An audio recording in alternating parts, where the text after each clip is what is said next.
আমার কিছু করার নাই, গ্রাহক যখন নিজে থেকে ইচ্ছুক।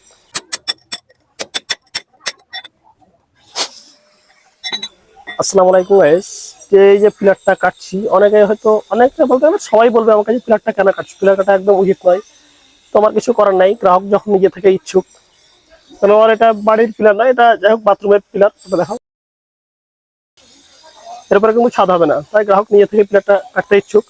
কারণ এটা ফ্রন্ট সাইড বাড়ির, তো এখানে একটা ডাইরেক্ট পানি আর একটা ট্যাঙ্কির পানি, এই দুটো পাইপ এখানে মানে পয়েন্ট এখানে হবে।